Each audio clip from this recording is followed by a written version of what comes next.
ദൈവത്തിൻ്റെ അതിപരിശുദ്ധ നാമം മാതൃപെടുമാറാകട്ടെ. നമ്മളിന്ന് വായിക്കുന്ന ലൂക്കോസിന്റെ സുവിശേഷം 18-ാം അധ്യായം 13 മുതലുള്ള വാക്യങ്ങൾ. ചുങ്കക്കാരനോ ദൂരത്ത് നിന്നുകൊണ്ട് സ്വർഗത്തേക്ക് നോക്കുവാൻ പോലും തുനിയാതെ മാറത്തടിച്ച്, ദൈവമേ, പാപിയായ എന്നോട് കരുണയുണ്ടാകണമേ എന്ന് പറഞ്ഞു. അവൻ നീതീകരിക്കപ്പെട്ടവനായി വീട്ടിലേക്ക് പോയി. മറ്റവൻ അങ്ങനെയല്ല. തന്നെത്താൻ ഉയർത്തുന്നവനെല്ലാം താഴ്ത്തപ്പെടും, തന്നെത്താൻ താഴ്ത്തുന്നവനെല്ലാം ഉയർത്തപ്പെടുമെന്ന് ഞാൻ നിങ്ങളോട് പറയുന്നു. ദൈവമേ, സ്തുതി നിനക്ക് യോഗ്യമാവുന്നു. ഭാരിക്കുമോ. ഒരുപാട് കുറവുകളും കുറ്റങ്ങളും ഒരുപാട് തെറ്റുകളും സംഭവിക്കുന്നവരാണ് നമ്മൾ ഓരോരുത്തരും.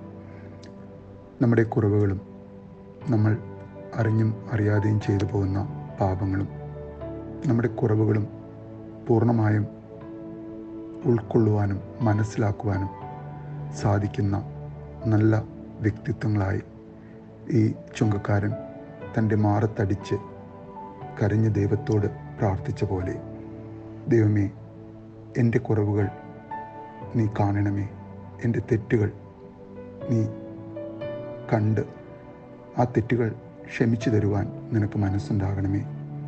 ഞാൻ പാപിയായ മനുഷ്യനാകുന്നു, എന്നോട് കരുണയുണ്ടാകണമേ എന്ന് സ്വയം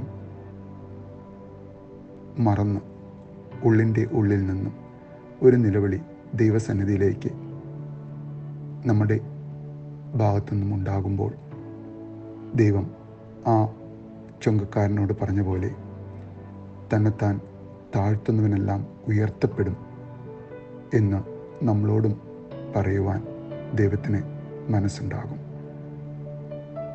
ഇവിടെ താൻ നീതിമാനാണ് എന്ന് ഉറച്ച് പരീശൻ സ്വയം നീതീകരിച്ച് ദൈവസന്നിധിയിൽ നിൽക്കുമ്പോൾ ദൈവം അവനോട് പറയുകയാണ്, തന്നെത്താൻ ഉയർത്തുന്നവനെല്ലാം താഴ്ത്തപ്പെടും.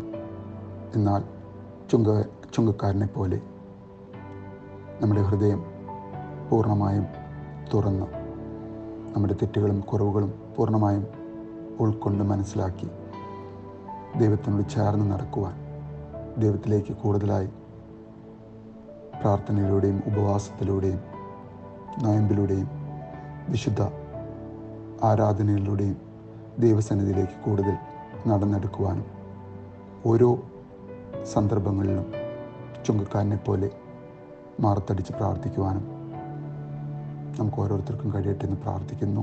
നല്ലൊരു ദിവസം നേരുന്നു.